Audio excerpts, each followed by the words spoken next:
A promise is a promise.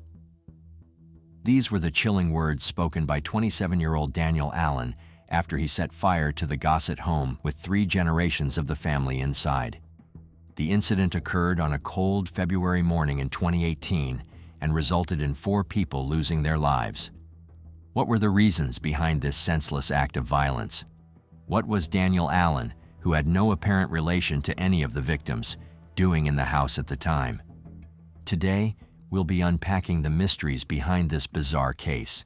None of the answers will be what you expected. Let's start by taking a look at how Daniel met the Gossett family. Though the perpetrator committed his crimes in County Fermanagh, Northern Ireland, his story begins far away in the English Midlands. The young Allen had a difficult childhood, with parents that fought practically every day and eventually separated. This didn't make Allen's life much easier, though. Following the split, his mother got together with a string of new partners, some of whom allegedly abused Allen multiple times.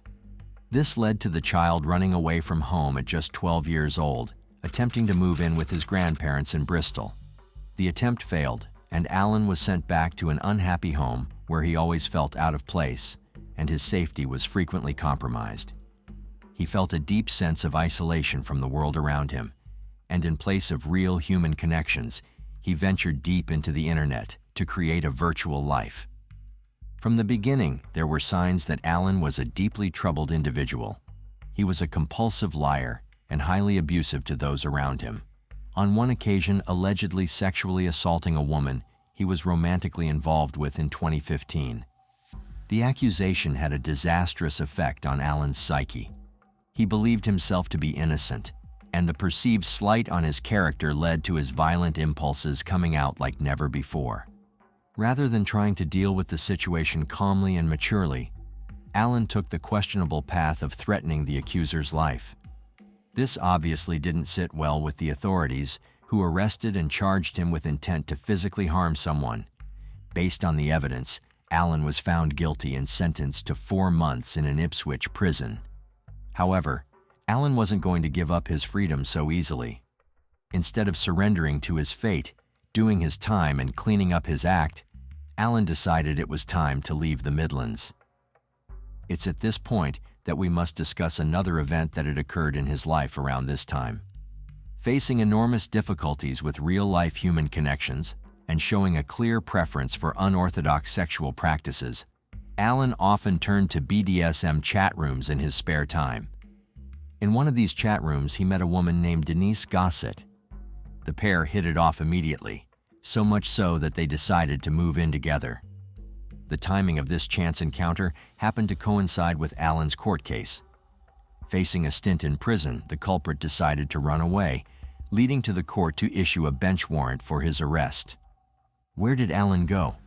As it turns out, he had a family waiting for him, a family that would soon meet their end at the hands of this strange man. Despite the sensational nature of this case, not much is known about the Gossetts. That's thanks in large part to their itinerant lifestyle, with Denise and her children rarely settling down in one place for very long, living everywhere from Doncaster to South Yorkshire to Tralee, County Kerry in Southern Ireland. The Gossetts themselves claimed at one point that they were trying to escape an abuser by moving around so much. However, some evidence procured after their lives were lost suggested that it was actually an attempt to avoid baby Morgana getting taken away by social services. All we know about the child is that she was born to Sabrina Gossett when she was around 18 years old. The baby's last name, Quinn, likely comes from her father, but no further details have come to light. In 2016, after Denise met Allen in a chat room, she decided to allow him to move in with them. This proved to be a fatal mistake, but it brought a lot of grief to the family long before he took their lives. After Allen moved in with them while they lived in Scotland, the family continued their nomadic lifestyle. Allen became the head of the household, exercising unchecked authority over his 45-year-old partner and her children. He eventually took them to what would be their final resting place, the village of Darylin in County Fermanagh. The rustic settlement had a population of just a few hundred people, making it the perfect place for Alan to tighten his grip on the helpless family. By the time the family had moved to County Fermanagh, they were completely in Alan's thrall. Neighbors reported that the family seemed extremely antisocial. They rarely ever left their homes, with even grocery delivery drivers leaving their purchases on the porch for them to collect. Most of their neighbors never met them, with the few that did reporting that they tended to behave rather strangely. There seemed to be an air of tension among the family members at all times, a sense that there was a chaotic aspect to their relationships that was barely held in check. The isolation was so pronounced that the two teenagers never even went to school or college. Instead, they spent their time at home, where they had to listen to Alan's every whim. For her part, Denise apparently did very little to help her children live a normal life. She helped take care of baby Morgana, but that didn't seem to give her daughter the chance to find someone to take her away from her toxic existence.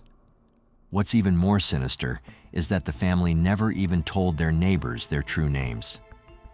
According to reports, they were living in Darylin under assumed names, with Denise going by Crystal and Roman using the name Edward. The strange thing is, Alan's assumed name turned out to be Samuel Quinn. With so little known about baby Morgana's life, could it be that she got her last name from her grandmother's lover? And if so, does this mean that Alan was somehow involved in the pregnancy? The timeline seems to suggest so, since Morgana was just 1 month old when the family moved to Darylin. Alan had already been with the family for several months by this point, so it's highly possible that he was, in fact, abusing Denise's daughter, Sabrina. This makes the events that unfolded all the more difficult to stomach, but there's another layer to this that we've yet to discuss. You see, Alan's addiction to the digital world didn't end after he got together with Denise. The desire to forge sexual connections online was like an itch that Alan couldn't scratch. There's no evidence to suggest that he continued to frequent BDSM chat rooms, but the investigation revealed that he was an avid player of the online multiplayer game, World of Warcraft. This was where he met an unnamed American woman in 2017, a few months after the family had moved to Darylin. In his conversations with this woman, Alan claimed that his relationship with Denise was falling apart. He constantly complained about how unhappy he was and how desperately he wanted to start fresh once again. In December of 2017, his chat records show him asking the woman if she can help him move to America. Perhaps it was the allure of moving to a different country, where British police were less likely to find him, or perhaps he was just the sort of man that wasn't happy with just one partner. Based on the history of his sexual preferences, coupled with his abusive, violent tendencies, it seems inevitable that Alan would tire of the Gossetts sooner or later. If he were a different man, he might have decided to just abandon the family. As we'll soon reveal, the path he took was considerably more violent and would wipe 3 generations of the Gossetts from the face of the earth. In the early hours of February 27, 2018, the residents of Darylin awoke to see a column of smoke rising from the Gossett residence. Police were called as the neighbors, and the Gossett's landlord, Tommy, rushed to help the mysterious family where they encountered Alan, standing in front of the locked front door. He was desperately waving the would-be rescuers off, forbidding them from going inside. Nothing seemed to move him from his vigil, even the burning roofing tiles falling on his head. When asked if there was anyone inside, Alan repeated the phrase, "Gone. They're all gone."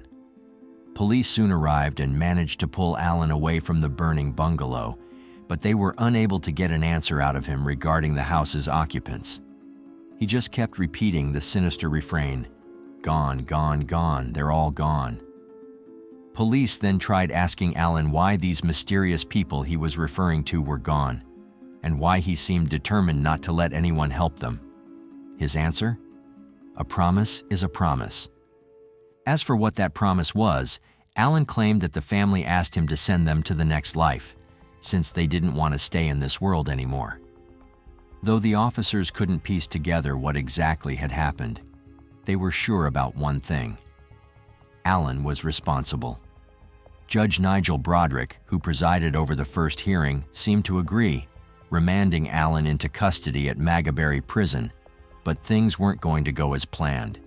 In most cases, the evidence found inside would have been enough for a short, simple trial. But this wasn't like most cases, because Allen made a bizarre claim as the police took him away.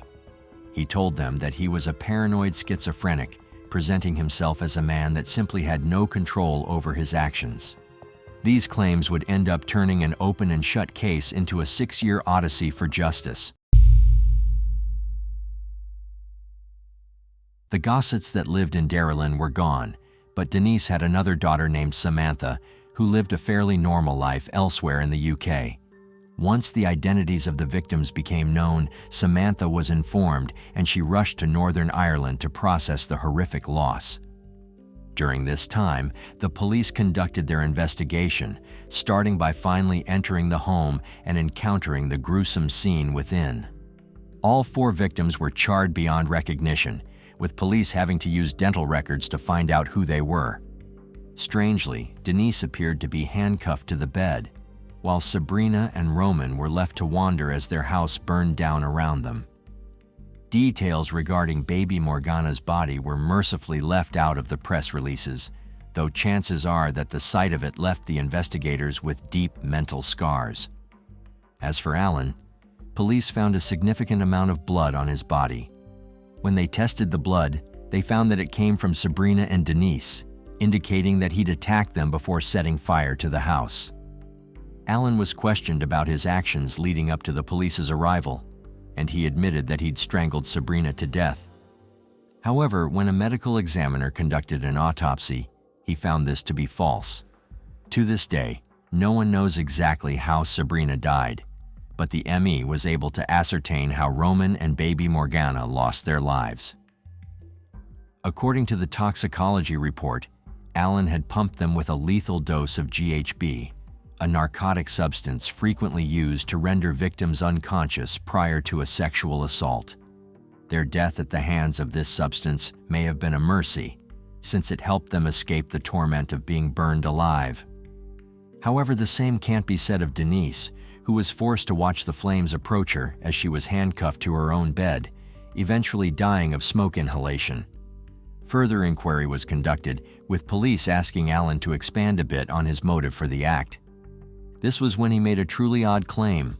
According to him, he and Denise had a mutual agreement to end their lives, and the fire was supposedly a part of this agreement. He never mentioned the mystery woman in America, nor did he have an answer for why only his partner lost her life when the pact was supposed to be mutual. While all of this was happening, investigators were compelled to look into his claims of mental illness. As we've said previously, this stalled the court proceedings for 6 years, but examiners ultimately concluded that Allen was fit to stand trial. He'd never been diagnosed with paranoid schizophrenia before, nor did he show any signs of it during the examination. The assessors did find some indications of a personality disorder, but they concluded that he was fully in control of his actions. Allen might have been trying to create a diminished responsibility defense. His attempt failed, and in February of 2024, the case finally made its way before a judge. Allen pleaded not guilty to the homicides of Roman and Morgana, claiming that they'd already been dead when the fire was set. As for the deaths of Denise and Sabrina, Allen stated that he was guilty of manslaughter rather than homicide. The reason behind this claim was the previously mentioned pact, but the judge, Mr. Justice O'Hara, didn't take kindly to it. When the evidence was presented, the judge admitted to being skeptical of Allen's version of events. Firstly, there's the fact that only Denise died, with Allen staying safe and sound outside the bungalow. Secondly, his conversations with the unnamed American woman provided a possible motive for homicide. Allen watched the lawyers laying out the case with a blank expression, as though he was bored by what was going on. Justice O'Hara heard the facts and concluded that the homicides were premeditated. He commented on the immense cruelty behind these actions and how the intricate planning they required didn't point to a sudden disconnect with reality. Unsurprisingly, given the mountain of evidence against him, Allen was declared guilty on all charges, and on February 21, 2024, he was sentenced to 29 years to life in prison. The earliest he'll be up for parole is 2047, by which point he'll be 56 years old. This was one of the longest sentences ever given in Northern Ireland's recent history, which points to the seriousness of his crimes. However, the sentence incited a public outpouring of dismay and disbelief, with many Darylin residents saying that Allen got off easy. Tommy Fee, the Gossett's landlord, still hasn't stopped thinking about that fateful day, leading to many sleepless nights. Those memories came rushing back when he took the witness stand during the trial, prompting the landlord to have the house demolished so that he and the community could move on. Maureen McGurty, who was one of the first Darylin residents who saw the smoke rising, later stated that the mutual self-slaying pact was utter garbage and that Allen deserved to get the electric chair. Despite the comprehensive investigation that locked up Allen for decades, authorities still haven't put all of the pieces together. Why were the family members using assumed names? Why was Allen really with them? And what of this mysterious American whom he apparently slayed an entire family for? In the end, there's just no way to find out what truly happened because everyone involved is either dead or in prison. Allen has stuck with his version of events so far, so there's no chance of the truth coming from him. Perhaps the best summary of these events came from Samantha, the sole surviving member of the Gossett family, who said, "My beautiful mother was taken from me. My younger brother and sister, Roman and Sabrina, along with Sabrina's wee baby Morgana, are all gone too.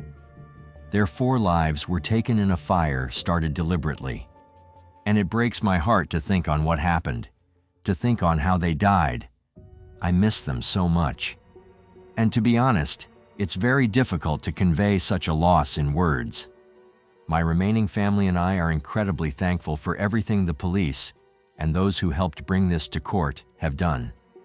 It is hard to move on with our lives, and my life will never be the same again.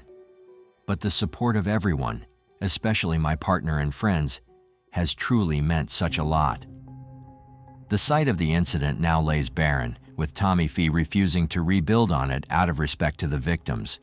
It stands as a marker of a truly brutal and especially inexplicable loss of life, with perhaps the biggest tragedy of all being the loss of a 15-month-old's life. What do you think of this case? Do you think Daniel Allen got what he deserved, or do you think he should have received a harsher sentence? Share your thoughts in the comments below. If you want more videos like this, please be sure to like the video, subscribe, and hit the notification bell so you don't miss out on more true crime videos. Take care and see you in the next one.